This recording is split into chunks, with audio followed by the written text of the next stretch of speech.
میں امیر المؤمنین کو مجبور کر دوں کہ سندھ پر حملے کی اجازت دے دے۔ سندھ بلکہ ملک ہندوستان سے اسلام کے خلاف بہت بڑا فتنہ اٹھ رہا ہے۔ تمہارے اتالیق نے تمہیں بتایا ہوگا کہ جنگ قادسیہ میں سندھ کے راجا نے فارسیوں کو اپنی فوج بھی دی تھی اور ہاتھی بھی دیے تھے۔ ہاں چچا جان، محمد بن قاسم نے کہا، اور اس سے 2 سال پہلے جنگ سلاسل میں آتش پرستوں کی فوج میں ہندو جاٹ بھی تھے جو اپنے آپ کو زنجیروں میں باندھ کر لڑے تھے۔ یہ واقعہ 633 عیسوی 12 ہجری کا ہے، جب مسلمان فارس کی عظیم جنگی قوت کے خلاف لڑ رہے تھے۔ قارئین نے شمشیر بے نیام میں پڑھا ہوگا کہ ایک میدان جنگ میں خالد بن ولید رضی اللہ تعالیٰ عنہ سپہ سالار تھے اور ان کے مقابل فارسیوں کا مشہور جنرل ہرمز تھا۔ اس کی جارحانہ قیادت کی دہشت تمام عرب ممالک پر اور ہندوستان پر بھی طاری تھی۔ اس کے مقابل جو آیا اس نے بہت بری شکست کھائی، لیکن وہ خالد بن ولید رضی اللہ تعالیٰ عنہ کے مقابل آیا تو اس کے پاؤں کے نیچے سے زمین ہلنے لگی۔ اس سے پہلے فارس کی فوج خالد بن ولید کے ہاتھوں بہت بری شکست کھا چکی تھی۔ فارسیوں اور سندھیوں کی آپس میں لڑائیاں ہوتی رہتی تھیں، ان کے درمیان جنگ و جدل کا سلسلہ چلتا رہتا تھا۔ ایک بار ہرمز نے سندھ پر بحری بیڑے سے حملہ کیا تھا۔ سندھی اس اچانک اور شدید حملے کی تاب نہ لا سکے۔ ہرمز نے سندھ کے کسی علاقے پر قبضہ نہ کیا، وہ مال غنیمت اور ہزاروں سندھیوں کو قیدی بنا کر لے گیا۔ یہ سب ہندو جاٹ تھے۔ فارسیوں کو حضرت خالد بن ولید رضی اللہ تعالیٰ عنہ ہر میدان میں شکست دیتے آگے ہی آگے بڑھتے گئے، تو ہرمز نے مجاہدین اسلام کو شکست دینے کے لیے یہ اقدام کیا کہ سندھ کے اس وقت کے راجا کے ساتھ دوستی کا معاہدہ کر لیا تاکہ وہ اس کے ساتھ چھیڑ چھاڑ نہ کرے۔ ہرمز نے دوسرا قدم یہ اٹھایا کہ اس کے پاس جو ہندو جاٹ قیدی تھے اور وہ غلاموں کی زندگی بسر کر رہے تھے، ان سب کو ہرمز نے باعزت زندگی اور بہت اچھی تنخواہ پیش کر کے اپنی فوج میں شامل کر لیا۔ یہ سب تجربے کار سپاہی اور عہدیدار تھے، انہیں اس نے وہی حقوق دے دیے جو فارس کی اپنی فوج کو حاصل تھے۔ اس کے علاوہ ان ہندو جاٹوں کے دلوں میں اسلام اور مسلمانوں کی نفرت پیدا کی گئی۔ یہ تھے وہ سپاہی جو 5 یا 7 یا اس سے زیادہ ٹولی بنا کر اپنے آپ کو ایک زنجیر سے باندھ لیتے اور لڑتے تھے۔ اس طرح کسی ٹولی سے 1-2 سپاہی بھاگنا چاہتے تو بھاگ نہیں سکتے تھے۔ دوسرا فائدہ یہ تھا کہ ان کی دشمن فوج آگے بڑھتی تو سپاہیوں گھوڑوں کے قدموں کے آگے زنجیر آ کر انہیں گرا دیتی تھی۔ میں جانتا ہوں چچا جان، محمد بن قاسم نے حجاج سے کہا، ابن ولید کی ایک ایک بات جو مجھے اتالیق نے سنائی تھی میرے ذہن پر نقش ہے۔ ان زنجیروں کی وجہ سے اس جنگ کو جنگ سلاسل کہتے ہیں۔ یہ سب ہندوستان کے غیر مسلم سپاہی تھی۔ یہ جنگ کاظمہ کے مقام پر لڑی گئی تھی اور ہرمز ابن ولید کے ہاتھوں ذاتی مقابلے میں مارا گیا تھا۔ پھر مجاہدین نے فارسیوں کو بڑی شرمناک شکست دی تھی۔ میرے جاسوس سندھ میں موجود ہیں، حجاج نے کہا، انہوں نے باغیوں کے بحروب میں سندھ میں پناہ لے رکھی ہے، وہ مجھے خبریں بھیجتے رہتے ہیں۔ راجہ طاہر نے اپنا دماغ یہاں تک خراب کر لیا ہے کہ اس نے بحری قزاقوں کی پشت پناہی اور پرورش شروع کر دی ہے۔ سراندیپ اور ملابار سے مسلمان حج کے لیے آتے ہیں اور ہمارے تاجر ادھر جاتے رہتے ہیں۔ مجھے اطلاع مل رہی ہیں کہ سندھی قزاق ان کے 2-3 جہازوں پر حملے کر چکے ہیں، لیکن کامیاب نہیں ہوئے۔ ان کی ناکامی کی وجہ یہ ہے کہ ان کے پاس بادبانی کشتیاں ہیں جن سے وہ بڑے جہاز کو روک نہیں سکتے۔ ایک جہاز پر انہوں نے جلتے ہوئے تیر بھی پھینکے ہیں۔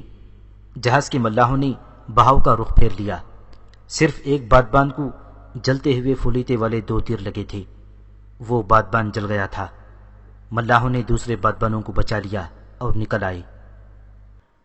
ہمیں ان جہازوں کی حفاظت کا کوئی انتظام کرنا پڑے گا، محمد بن قاسم نے کہا۔ میں صرف ایک انتظام جانتا ہوں، حجاج بن یوسف نے کہا، اگر سندھ پر قبضہ نہ ہو سکے تو سندھ کا ساحل ہمارے قبضے میں ہونا چاہیے۔ سندھ کی سب سے بڑی بندرگاہ دیبل ہے۔ امیر المؤمنین سے اجازت لے دیں، محمد بن قاسم نے کہا، پھر دیبل کی بندرگاہ مجھ سے لے لیں۔ میں اجازت لینے کی کوشش کروں گا، حجاج نے کہا، لیکن اجازت شاید نہ ملے۔ میں راجہ طاہر کی لاش عرب کے گھوڑوں کے قدموں تلے کچلی اور مسلی ہوئی دیکھنا چاہتا ہوں۔ راجہ طاہر، اپنی بہن کا خاوند۔ دوسرے دن محمد بن قاسم شیراز چلا گیا۔ 1 مہینہ گزرا ہوگا۔ دوپہر کے ذرا بعد کا وقت تھا۔ بصرہ میں حجاج بن یوسف کھانا کھا کر آرام کر رہا تھا۔ اسے باہر شور سا سنائی دیا۔ اس کے محافظ شاید کسی کو روک رہے تھے۔ اس شور میں حجاج کو کسی کی پکار سنائی دی، یا حجاج، یا حجاج، مدد، مدد یا حجاج۔ حجاج نے دربان کو بلایا اور پوچھا کہ باہر کیا ہو رہا ہے۔ ایک خستہ حال آدمی ہے یا حجاج، دربان نے کہا۔ کہتا ہے کہ سراندیپ سے آیا ہوں اور قزاقوں نے جہاز کو لوٹ لیا ہے اور مسافروں کو قید کر لیا ہے۔ اسے فوراً اندر لے آؤ، حجاج نے کہا۔ فوراً، میرا منہ نہ دیکھو۔ حجاج سے صبر نہ ہوا۔ وہ دربان کے پیچھے پیچھے باہر نکل گیا۔ اس کے محل کے باہر ایک آدمی گھوڑے پر سوار تھا۔ گھوڑا بری طرح ہانپ رہا تھا اور یہ گھوڑا پسینے سے نہایا ہوا تھا۔ سوار کا سر جھکا ہوا تھا۔ اس کی ٹھوڑی اس کے سینے کے ساتھ لگی ہوئی تھی۔ اس نے سر اٹھایا، اس کی آنکھیں نیمواں تھیں، منہ کھلا ہوا تھا اور ہونٹ سفید ہو گئے تھے۔ اس کے چہرے پر گرد تھی۔ یا حجاج، حجاج کو دیکھ کر وہ بولا اور گھوڑے سے اترتے ہی گر پڑا۔ سنبھل کر اٹھا اور کہنے لگا، سندھ کے قزاقوں نے جہاز لوٹ لیا ہے اور مسافروں کو راجا کے محل میں لے گئے ہیں۔ سوار کو پانی پلایا گیا۔ حجاج کے کہنے پر اسے اندر لے جانے لگے، لیکن اس نے کہا کہ اس کی بات سن لی جائے۔ یہیں سن لو، اس نے کہا، موت مجھے اتنی مہلت نہیں دے گی۔ میں عرب کی ایک بیٹی کی پکار لایا ہوں، یہ سن لیں، میں زندہ نہیں رہ سکوں گا۔ یہ واقعہ یوں ہوا تھا کہ سراندیپ میں عرب کے مسلمانوں کی تعداد بڑھتی جا رہی تھی۔ سراندیپ کا حکمران ان مسلمانوں کے اخلاق اور کردار سے بہت متاثر تھا۔ اس نے محسوس کیا کہ مسلمانوں کے خلیفہ کے ساتھ دوستی کر لینی چاہیے۔ اس نے دوستی کا اظہار اس طرح کیا کہ 8 جہازوں میں تحائف لادے اور انہیں خلیفہ کو پیش کرنے کے لیے جہاز روانہ کر دیے۔ ان تحائف میں گھوڑے اور دیگر جانور بھی تھے اور کچھ تعداد حبشی غلاموں کی تھی۔ ان کے علاوہ بیش قیمت تحائف تھے۔ یہ تحائف ان مسلمانوں کے ساتھ جا رہے تھے جو سراندیپ سے عرب جا رہے تھے۔ ان میں کچھ تعداد تاجروں کی تھی جو آتے جاتے رہتے تھے۔ ان میں بعض اپنے عزیز رشتہ داروں سے ملنے جا رہے تھے اور کچھ عمرہ کرنے جا رہے تھے۔ ان میں کچھ ایسے بھی تھے جو سراندیپ میں پیدا ہوئے اور یہیں جوان ہوئے تھے۔ وہ اپنا وطن دیکھنے کے لیے عرب جا رہے تھے۔ ان مسافروں کے ساتھ ان کی بیویاں اور بچے بھی تھے۔ ان میں چند ایک ضعیف العمر بھی تھے۔ سراندیپ اور ملابار سے عربوں کے جو جہاز عرب کو جاتے آتے تھے، ان کے ملاحوں کو کہا گیا تھا کہ وہ سندھ کے ساحل سے بہت دور رہا کریں۔ یہ سندھ کے قزاقوں سے بچنے کی ایک ترکیب تھی، مگر یہ 8 جہاز جب سندھ کے ساحل سے ابھی پیچھے ہی تھے کہ موسم بگڑ گیا اور ہوا کا رخ بدل گیا اور ہوا کی کیفیت طوفانی ہو گئی۔ اس زمانے میں جہاز ہوا کے رحم و کرم پر چلا کرتے تھے۔ یہ جہاز چھوٹے بھی تھے۔ انہیں راستے پر رکھنے کی بہت کوشش کی گئی، لیکن ہوا اتنی تیز و تند اور مخالف ہو گئی کہ جہاز راستے سے ہٹتے ہٹتے سندھ کے ساحل کے قریب چلے گئے۔ اچانک ایک اور طوفان آ گیا۔ یہ انسانوں کا طوفان تھا جو بہت سی کشتیوں پر آیا تھا۔ یہ سندھی قزاقوں کا ایک گروہ تھا۔ ان کی تعداد بے شمار تھی۔ انہوں نے 8 جہازوں کو گھیرے میں لے کر ان پر تیروں کا مہم برسا دیا، پھر رسے پھینک کر جہازوں پر چڑھ گئے۔ مسافر فوجی نہیں تھے کہ وہ مقابلہ کرتے۔ ان میں سے جنہوں نے تلواروں سے مقابلہ کرنے کی کوشش کی، انہیں قتل کر دیا گیا۔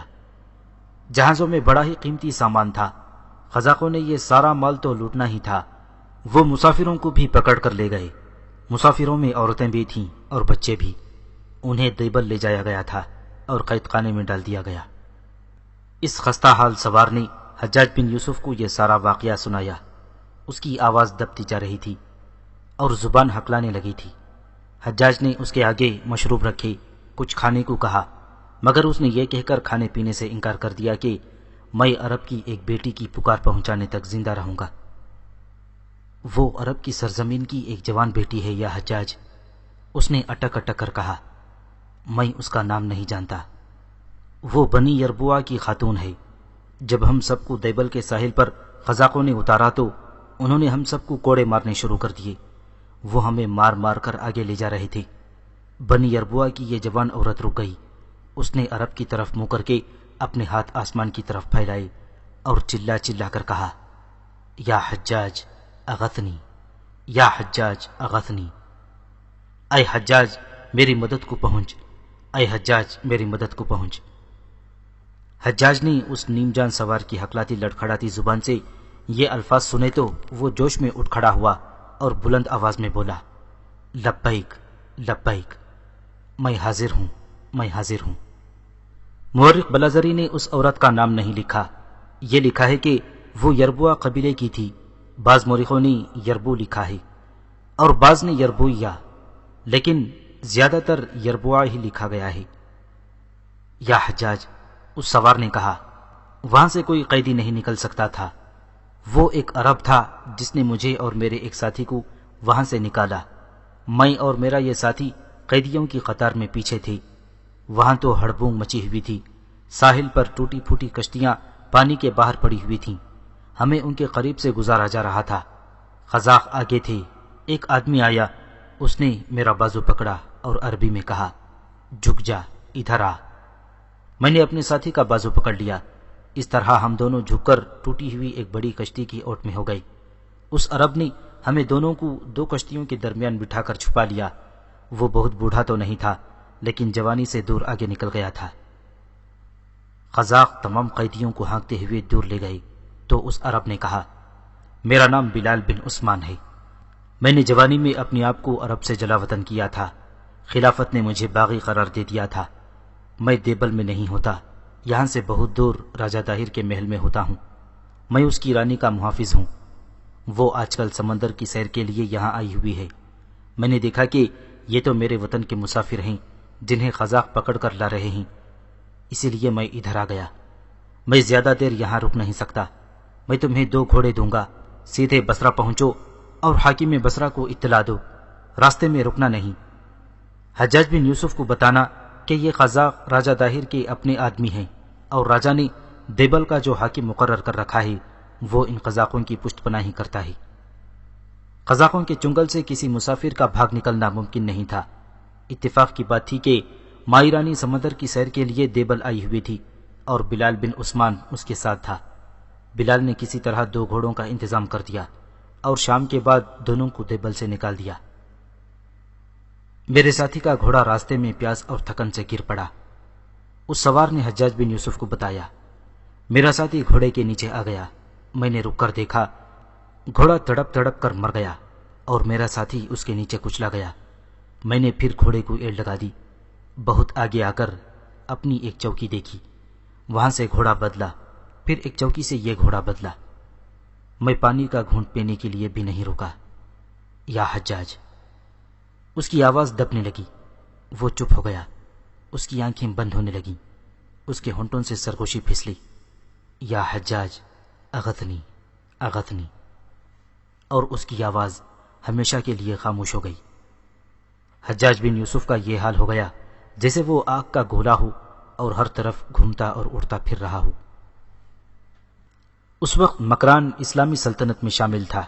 حجاج نے محمد بن ہارون بن زرع نمری کو وہاں کا حاکم مقرر کیا تھا۔ حجاج نے طاہر کے نام ایک خط لکھا، اس میں اس نے راجہ طاہر کو لکھا کہ اس نے عرب کے جن مسافروں کو اپنے قید خانے میں ڈال رکھا ہے انہیں باعزت طور پر رہا کر کے انہیں انہی جہازوں میں بٹھائے اور عرب کو روانہ کرے، اور وہ تمام سامان ایک ایک چیز ان جہازوں پر لاد کر بھیجے، اور عورتوں بچوں اور دیگر تمام مسافروں کو جو تکلیف دی گئی ہے اس کا معقول تاوان ادا کرے۔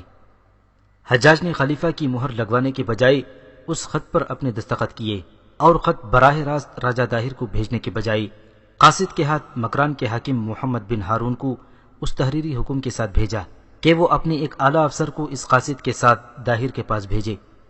حجاج نے محمد بن ہارون کو یہ بھی لکھا کہ سندھ کے راجہ سے قیدیوں کی رہائی کی درخواست نہیں کرنی، بلکہ اسے کہنا کہ اس کے لیے یہی بہتر ہے کہ وہ ہمارے مسافروں کو رہا کر دے، تمام مال و اموال، جانور اور حبشی غلام واپس کر دے۔ حجاج نے محمد بن ہارون کو یہ بھی لکھا کہ اپنے جاسوس سندھ میں داخل کرے اور جو جاسوس پہلے ہی وہاں موجود ہیں انہیں اور تیز کر دے۔ حجاج بن یوسف راجہ طاہر پر بجلی بن کر گرنے کے بہانے ڈھونڈ رہا تھا، آخر اسے ایسا جواز مل گیا کہ وہ انتقام کا شعلہ بن گیا۔ اس کا چین اور سکون، اس کی نیند اڑ گئی۔ راجہ طاہر کے جواب کا انتظار کیے بغیر اس نے سندھ پر حملے کا منصوبہ بنانا شروع کر دیا۔ راجہ طاہر کا جواب آ گیا، قاصد نے حجاج بن یوسف کو بتایا کہ وہ مکران کے حاکم محمد بن ہارون کے ایک اعلیٰ افسر کے ساتھ سندھ کی راجدھانی برہمان آباد گیا تھا۔ راجہ داہر وہاں تھا۔ اسے حجاج کا تحریری پیغام وہاں دیا گیا، جو عربی جاننے والے ایک آدمی نے پڑھ کر داہر کو اس کی زبان میں سنایا۔ داہر کا رد عمل کچھ بھی نہ تھا، جیسے وہ اپنی رعایا میں کسی سے نادر آدمی کی عرض سن رہا ہو۔ محمد بن ہارون کے ایلچی کو داہر نے اس کے رتبے کے مطابق تعظیم نہ دی۔ اس کے رویے میں بے رخی تھی۔ اس نے مختصر سا جواب دیا کہ جہازوں کو بحری قزاقوں نے لوٹا ہے اور سندھ کا حکم اور قانون ان پر نہیں چلتا۔ مشہور و معروف مورخ محمد قاسم فرشتہ نے یہ واقعہ تفصیل سے لکھا ہے۔ حجاج کے خط کا جواب جو داہر نے دیا تھا وہ بھی فرشتہ نے لکھا ہے۔ فرشتہ لکھتا ہے کہ حجاج کا خط محمد بن ہارون کا خاص ایلچی لے کر داہر کے پاس گیا تھا، اور داہر نے یہ جواب دیا کہ جس قوم نے جہازوں کو لوٹا اور مسافروں کو قید میں رکھ لیا ہے وہ شوکت اور قوت رکھنے والی قوم ہے، اور سوچا بھی نہیں جا سکتا کہ تم اس قوم سے اپنا مال اور قیدی واپس لے لو گے۔ فرشتہ لکھتا ہے کہ راجہ داہر کے ان الفاظ کا دراصل مطلب یہ تھا کہ تمہارے جہازوں کو ہم نے لوٹا ہے اور تم ہمارا کچھ نہیں بگاڑ سکتے۔ حجاج بن یوسف نے خلیفہ ولید بن عبد الملک کو ابھی تک اس حادثے سے بے خبر رکھا ہوا تھا۔ جب داہر کا جواب آ گیا تو حجاج نے خلیفہ کے نام بڑا لمبا پیغام لکھا اور داہر کا جواب بھی اس میں شامل کر دیا۔ اس نے خط میں پورا واقعہ لکھا تھا۔ آخر میں اس نے لکھا کہ اسے سندھ پر حملے کی اجازت دی جائے۔ ایوان خلافت سے جواب آیا کہ حملہ نہ کیا جائے۔ خلیفہ ولید نے کوئی وجہ نہ لکھی کہ حملہ کیوں نہ کیا جائے۔ حجاج اس جواب سے جل اٹھا۔ اس نے خلیفہ کو ایک اور خط لکھا جس میں اس نے خلیفہ کی غیرت اور اس کے وقار کو بیدار کرنے کی کوشش کی۔ اس نے یہ بھی لکھا کہ ان جہازوں میں جو عورتیں آ رہی تھیں ان میں بیشتر عمرہ کرنے غالباً حج کے لیے آ رہی تھیں، اور اب وہ ایک ہندو راجا کی قید میں ہیں۔ امیر المؤمنین حجاج نے آخر میں لکھا، معلوم ہوتا ہے آپ یہ سوچ کر حملے کی اجازت نہیں دے رہے کہ اتنی دور محاذ کھولنے پر بہت خرچ اٹھے گا۔ میں امیر المؤمنین سے وعدہ کرتا ہوں کہ اس حملے اور اس کے بعد کی جنگ پر جو خرچ آئے گا میں اگر زیادہ نہیں تو اسے دوگنی رقم خزانے میں جمع کراؤں گا۔ خلیفہ نے حملے کی اجازت دے دی۔ حجاج نے اسی وقت فوج کے ان دستوں کو جنہیں اس نے پہلے ہی سندھ کی طرف کوچ کرنے کے لیے تیاری کا حکم دے رکھا تھا، کوچ کرنے کا حکم دے دیا۔ اس فوج کا سپہ سالار عبداللہ بن نبہان تھا۔ کوچ بہت ہی تیز تھا۔ دیکھتے ہی دیکھتے عبداللہ بن نبہان دیبل پہنچ گیا۔ حجاج سے ایک بھول ہو گئی تھی۔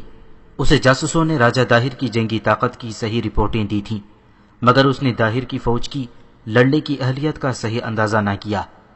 وہ خوش فہمی میں مبتلا رہا۔ دوسری چوٹ یہ پڑی کہ عبداللہ بن نبہان پہلے روز ہی شہید ہو گیا۔ مورخ لکھتے ہیں کہ عبداللہ نے شجاعت اور قیادت میں کوئی کسر نہ رہنے دی، لیکن وہ شہید ہو گیا اور فوج میں کھلبلی برپا ہو گئی۔ اس سے داہر کی فوج نے یہ فائدہ اٹھایا کہ قلعے سے باہر آ کر بڑا شدید جوابی حملہ کیا۔ مسلمان اس حملے کی تاب نہ لا سکے اور پسپا ہو گئے۔ حجاج نے یہ صدمہ سہ لیا اور ایک اور سالار بدیل بن تحفہ کو سندھ پر حملے کا حکم دیا۔ حجاج بن یوسف نے اس شکست کا صدمہ سہ تو لیا تھا، لیکن اس نے نیند، چین اور سکون اپنے اوپر حرام کر لیا۔ وہ طبعاً غسیلہ آدمی تھا، جابر تھا، اس کی فطرت میں قہر بھرا ہوا تھا۔ ظلم و تشدد پر اتر آتا تو لگتا تھا جیسے یہ شخص رحم کے نام سے بھی واقف نہیں۔ مسلمان قبائل کے وہ سردار جو خلافت سے باغی ہو کر مکران بھاگ آئے اور یہاں آباد ہو گئے تھے، کسی نہ کسی شرط پر واپس اپنے وطن جا سکتے تھے، لیکن یہ حجاج بن یوسف کا خوف تھا جو انہیں واپس نہیں جانے دے رہا تھا۔ یہ سردار اموی خلافت کے ہی باغی تھے۔ وہ جانتے تھے کہ خلیفہ شاید بخش دے، حجاج نہیں بخشے گا۔ وہ حجاج جس سے خلیفہ ولید بن عبد الملک بھی بدکتا تھا، شکست کو کس طرح برداشت کر لیتا؟ اسے جب اطلاع ملی تھی کہ اس کا بھیجا ہوا سالار عبداللہ بن نبہان شہید ہو گیا ہے اور فوج بری طرح پسپا ہوئی ہے، تو اس نے ایک اور سالار بدیل بن تحفہ کو بلوایا اور اسے سندھ پر حملے کا حکم دیا۔ اور تم نے بھی میدان میں پیٹھ دکھائی تو ان باغی سرداروں کے پاس چلے جانا جو مکران میں زندگی کے باقی دن پورے کر رہے ہیں۔ حجاج نے بدیل بن تحفہ سے کہا، ان پر عرب اور عراق کے دروازے بند ہو چکے ہیں، عبداللہ کی طرح وہی مر جانا، مجھے دیبل کا قلعہ اور طاہر کی لاش چاہیے۔ تیرا اقبال بلند ہو ابن یوسف، بدیل بن تحفہ نے کہا۔ عبداللہ نے پیٹھ نہیں دکھائی تھی۔ میں وہاں سے واپس آئے ہوئے سپاہیوں سے پوچھ چکا ہوں کہ سبب کیا تھا اپنی شکست کا۔ سب نے اپنے سالار کی تعریف کی ہے، کہتے ہیں وہ دشمن سے مغلوب ہو کر نہیں مرا، وہ دشمن پر غالب آنے کے لیے اس کے قلب میں چلا گیا تھا، مگر داہر ہاتھی پر سوار تھا۔ ابن نبہان کی شجاعت اور شہادت پر سندھ کی ریت نہ ڈال ابن یوسف، تو امیر عراق ہے، خدائی طاقت اپنے ہاتھ میں لینے کی کوشش نہ کر۔ خدا کی قسم ابن تحفہ، میں تیری جرأت پر خوش ہوں، حجاج نے کہا۔ یہ ندامت ہے جو مجھ سے ایسی باتیں کرا رہی ہے۔ ذرا سوچ، خلیفہ سندھ پر حملے سے خوش نہیں تھا، میں نے اسے بہت مشکل سے راضی کیا اور اس سے حکم لیا تھا۔ مجھے شکست نے اتنا شرمندہ نہیں کیا جتنا امیر المؤمنین کے اس پیغام نے بے حال کیا ہے جو شکست کی اطلاع ملنے پر اس نے مجھے بھیجا ہے۔ اس نے کہا ہے، کیا اب بھی نہیں سمجھو گے کہ میں نے تمہیں سندھ پر حملے سے کیوں روکا تھا؟ کیا اب ایوان خلافت سے ہمیں حملے کی اجازت مل جائے گی؟ بدیل نے پوچھا۔ مجھے کسی کی اجازت کی ضرورت نہیں، حجاج نے کہا۔ یہ میری شکست ہے، یہ اسلام کی شکست ہے، میں نے اسے فتح میں بدلنا ہے۔ میں امیر المؤمنین کو سمجھانا چاہتا ہوں کہ سندھ پر حملہ اور قبضہ کیوں ضروری ہے۔ تو بھی سمجھ لے ابن تحفہ، مجھے دو آدمیوں نے شکست دی ہے، راجہ داہر نے اور خلیفہ ابن عبد الملک نے۔ اگر تو نے بھی وہی کیا جو پہلے ہو چکا ہے تو میرے ہاتھ ہمیشہ کے لیے بند ہو جائیں گے، اور وہ ہندی ان مسلمانوں کو کمزور اور بے آسرا سمجھنے لگیں گے جو ہندوستان کے ساحلی علاقوں میں اور سراندیپ میں آباد ہیں۔ سندھ کے ڈاکو ان کے جہازوں کو لوٹتے اور انہیں قیدی بناتے رہیں گے۔ ایسا نہیں ہوگا ابن یوسف، بدیل بن تحفہ نے کہا۔ اور یہ بھی سوچ ابن تحفہ، حجاج نے کہا، مجھے اپنے وطن اور اپنے مذہب کی ایک بیٹی نے پکارا تھا، وہ طاہر کی قید میں ہے، اس کی پکار مجھ تک پہنچانے والے نے میرے سامنے جان دے دی تھی۔ اس وقت جب بصرہ میں حجاج بن یوسف سالار بدیل بن تحفہ کو سندھ پر حملے کے لیے تیار کر رہا تھا، راجہ داہر اپنی راجدھانی اروڑ میں اپنے خاص کمرے میں بیٹھا تھا۔ اس نے مکران میں مقیم عرب کے باغی سرداروں کے امیر محمد حارث الافی کو بلایا تھا۔ حجاج کے بھیجے ہوئے سالار عبداللہ بن نبہان کی شکست کے بعد داہر اور الافی کی یہ پہلی ملاقات تھی۔ کیا تم خوش نہیں ہو کہ میں نے تمہارے دشمنوں کو بھگا دیا ہے؟ راجہ داہر نے محمد حارث الافی سے پوچھا۔ نہیں، الافی نے جواب دیا، یہ شکست بنو امیہ کی نہیں، یہ اسلام کی شکست ہے، یہ سلطنت اسلامیہ کی شکست ہے۔ پھر تم ہماری فتح پر بھی خوش نہیں ہو؟ راجہ داہر نے کہا۔ مہاراج، الافی نے کہا، آپ کی آنکھیں اور آپ کا چہرہ بتا رہا ہے کہ آپ میرے ساتھ کوئی خاص بات کرنا چاہتے ہیں۔ کیا یہ بہتر نہیں کہ آپ نے مجھے جس بات کے لیے بلایا ہے وہ بات کریں؟ ہاں الافی، راجہ داہر نے کہا، میں نے تمہیں اس لیے بلایا ہے کہ مجھے مشورہ دو، کیا عرب پھر حملہ کریں گے؟ اگر ان میں غیرت ہوئی تو ضرور حملہ کریں گے، الافی نے کہا۔ خلیفہ شاید منہ مڑ جائے، عراق کا امیر حجاج بن یوسف ہٹ کا پکا ہے، وہ اس شکست کو ہضم نہیں کرے گا۔ اس نے معلوم کر لیا ہوگا کہ آپ کی فوج کس طرح لڑتی ہے، وہ دوسری بار شکست نہیں کھائے گا۔ کیا تم میری مدد کو نہیں آؤ گے؟ راجہ داہر نے پوچھا۔ تمہارا وطن اب یہ ہے، عرب نہیں۔ مہاراج، الافی نے کہا، ہم جہاں کہیں بھی رہیں ہمارا وطن عرب ہے، ہم اپنے ہم وطنوں کے خلاف نہیں لڑیں گے۔ اگر عرب کی فوج نے پھر حملہ کیا تو مجھے تمہاری مدد کی ضرورت ہوگی، راجہ داہر نے کہا۔ اس مدد کی جو قیمت مانگو گے دوں گا، کہو گے تو تم جہاں رہتے ہو اس علاقے کو تمہاری آزاد ریاست بنا دوں گا، وہاں تمہارا راج ہوگا۔ ہم آپ کی یہ مدد کریں گے کہ آپ کے خلاف نہیں لڑیں گے، الافی نے کہا، ہم غیر جانبدار رہیں گے۔ سوچ لو الافی، داہر نے کہا، میں نے تمہیں آباد کیا، میں تمہیں برباد بھی کر سکتا تھا، تمہیں اپنے ملک سے نکال سکتا ہوں، تم سب کو قید میں ڈال سکتا ہوں۔ مہاراج، الافی نے کہا، ہمارے متعلق جو بھی فیصلہ کریں سوچ سمجھ کر کریں اور اپنے وزیر بدہمن سے مشورہ کر لیں۔ میں ایک بار پھر آپ سے کہتا ہوں کہ ہم آپ کی یہ مدد کریں گے کہ عرب کی فوج نے حملہ کیا تو ہم غیر جانبدار رہیں گے۔ یہ مت بھولیں کہ آپ نے جن عربوں کو لوٹا اور انہیں قید میں رکھا ہوا ہے ان کے ساتھ ہمارا بھی کچھ رشتہ ہے، ان میں عورتیں اور بچے بھی ہیں۔ آپ ہمیں ملک سے نکالنے کی دھمکی دے رہے ہیں، اس کے جواب میں ہم اپنے قیدیوں کو رہا کرانے کا ارادہ کر سکتے ہیں۔ آپ نے تو دھمکی دی ہے، ہم کچھ کر کے دکھا دیں گے۔ میں تم لوگوں کو کس طرح یقین دلاؤں کہ میں کچھ نہیں جانتا یہ قیدی کہاں ہیں؟ راجہ طاہر نے کہا۔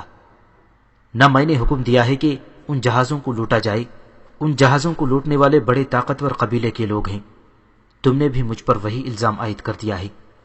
اس کا مطلب یہ ہے کہ مجھے تم پر بھروسہ اور اعتماد نہیں کرنا چاہیے۔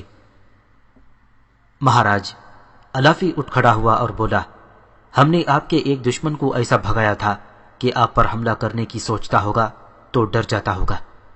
ہندوستان سے آپ کا کوئی اور دشمن اٹھے گا تو ہم اسے ہمیشہ کے لیے ختم کر دیں گے، لیکن عرب کے حملہ آوروں کے خلاف نہیں لڑیں گے۔ ہمارا اختلاف خلافت سے ہے، ہم اپنے حکمرانوں کے خلاف ہیں، اپنے مذہب، اپنی قوم اور اپنی سلطنت کے خلاف نہیں۔ فرق کیا ہوا؟ راجہ طاہر نے کہا، راجہ اور راج میں کوئی فرق نہیں ہوتا۔ جو کوئی میری ذات سے باغی ہوگا اسے میں اپنے راج کا، اپنی قوم کا اور اپنے ملک کا باغی اور غدار سمجھوں گا۔ اسلامی سلطنت میں کوئی راجہ نہیں ہوتا، الافی نے کہا۔ راج اللہ کا ہوتا ہے، خلیفہ بادشاہ نہیں ہوتا، قوم رعایا نہیں ہوتی۔ کوئی شخص خلیفہ کے خلاف ہو جائے تو خلیفہ اسے خلافت یا سلطنت کا باغی نہیں کہے گا۔ لیکن مہاراج، ان باتوں کو چھوڑیں، میں آپ کو صرف یہ بتانا چاہتا ہوں کہ ہم عربوں کے خلاف نہیں لڑیں گے۔ محمد حارث الافی راجہ طاہر کی کوئی مزید بات سنے بغیر وہاں سے نکل آیا۔ اس کا گھوڑا باہر کھڑا تھا، وہ گھوڑے پر سوار ہوا اور وہاں سے چل پڑا۔ وہ محل سے کچھ دور گیا تو ایک آدمی اس کے راستے میں آ گیا۔ اس آدمی نے السلام علیکم کہا تو الافی نے گھوڑا روک لیا۔ کون ہو تم؟ الافی نے اس سے اس خطے کی زبان میں پوچھا۔ تیرا ہم وطن ہوں، اس شخص نے عربی زبان میں جواب دیا۔ میرا نام بلال بن عثمان ہے۔ خدا کی قسم، تیری آنکھوں کی چمک میں مجھے اپنے وطن کی ریت کے چمکتے ہوئے ذرے نظر آ رہے ہیں، الافی نے کہا۔ لیکن تو یہاں کیا کر رہا ہے؟ میں محل کے محافظ دستے کا آدمی ہوں، بلال نے کہا، اور میں بنو اسامہ میں سے ہوں۔ کیا تو میرے باپ کو نہیں جانتا؟ عثمان ابن ہشام کو سب جانتے ہیں۔ آہ میرے عزیز، الافی نے کہا، تو اس وقت چھوٹا ہوگا جب ہم نے وطن چھوڑا تھا۔ تیرا باپ چٹانوں کے جگر چاک کر دیا کرتا تھا۔ اپنے اللہ سے ڈرنے والے اس شخص سے سب ڈرتے تھے۔ وہ سردار نہیں تھا، خدا کی قسم اس کے آگے سرداروں کے سر جھک جایا کرتے تھے۔ اور اب یہ بتا تو یہاں کیسے پہنچا؟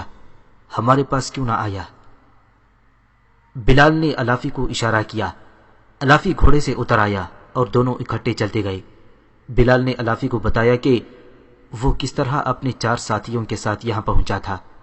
اس نے مائی رانی کے ساتھ اپنے تعلقات کا ذکر نہ کیا۔ اور اب میں وہ بات کرتا ہوں جس کی خاطر میں نے آپ کو روکا ہے، بلال نے کہا، لیکن ڈرتا ہوں کہ آپ راجہ کے نمک خوار ہیں۔ آپ پر راجہ کی اتنی مہربانیاں ہیں کہ ان سے آپ کا ایمان کمزور ہو گیا ہوگا۔ تو نے یہ بات کیوں کہی ابن عثمان؟ الافی نے پوچھا۔ کفار کی بعض مہربانیوں کا وزن اتنا زیادہ ہوتا ہے، بلال نے کہا، اتنا زیادہ کہ اس کے نیچے ایمان چٹکنے لگتا ہے۔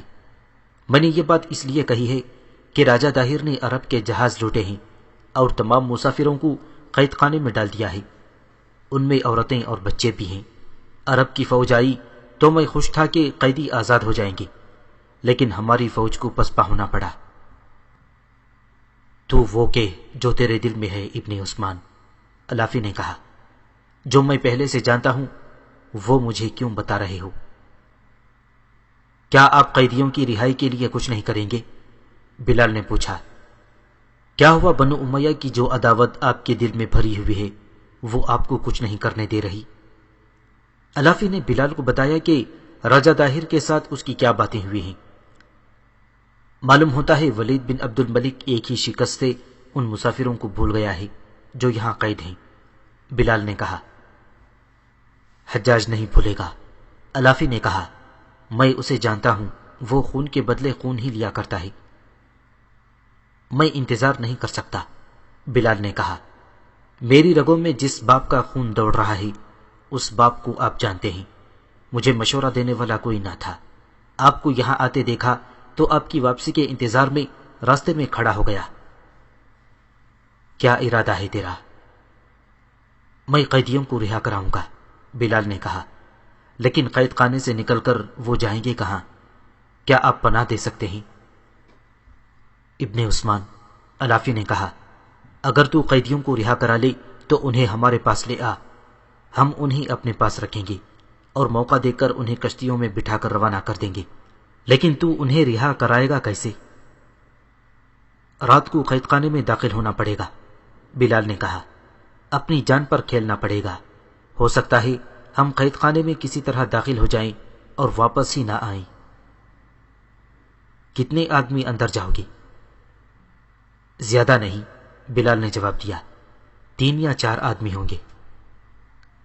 بلال اور الافی چلتے رہے اور قیدیوں کو فرار کرانے کا منصوبہ بناتے گئے۔ قلعے کا دروازہ آ گیا۔ الافی نے بلال سے کہا کہ وہ واپس چلا جائے۔ بلال واپس آ رہا تھا تو اس کے ذہن میں قیدیوں کے فرار کا منصوبہ قلع بازیاں کھا رہا تھا۔ الافی نے مدد کا وعدہ کیا تھا اور اس سے بڑی اچھی ترکیبیں بنائی تھیں۔ بلال کو مائی رانی پر غصہ آ رہا تھا کہ اس نے کوئی مدد نہیں کی تھی۔ اب مائی رانی کی جوانی میں وہ بات نہیں رہی تھی جو اس وقت تھی جب وہ پہلی بار بلال سے ملی تھی، لیکن وہ بوڑھی بھی نہیں ہو گئی تھی۔ وہ رانی تھی، عمر آگے بڑھ گئی تھی، لیکن رانی جیسے پیچھے رہ گئی تھی۔ وہ اب بھی بلال کو تنہائی میں بلاتی اور کچھ دیر اپنے پاس رکھتی تھی۔ جب عربوں کے جہاز ٹوٹے گئے اور ان کے مسافروں کو قید خانے میں ڈال دیا گیا تو بلال نے مائی رانی سے کہا تھا کہ وہ راجہ داہر سے کہے کہ قیدیوں کو رہا کر دے۔ نہیں بلال، مائی رانی نے کہا تھا، اپنے بھائی پر میرا ذرا بھی اثر نہیں، وہ میری بات نہیں مانے گا۔ بلال نے مائی رانی کو محبت کا واسطہ دے کر کہا تھا کہ وہ راجہ داہر سے بات کر کے تو دیکھے، لیکن مائی رانی نے بلال کو ٹال دیا تھا اور یہ بھی کہا تھا کہ وہ راج دربار کے کاموں میں دخل نہیں دے سکتی۔ مائی رانی نے بلال کو صاف ٹال دیا تھا، پھر بھی بلال کے دل میں مائی کے خلاف ذرا سے بھی خفگی نہیں تھی۔ اس نے بالکل صحیح سمجھ لیا تھا کہ مائی رانی راجہ داہر کے آگے مجبور ہے اور وہ مائی کی دخل اندازی پسند نہیں کرتا۔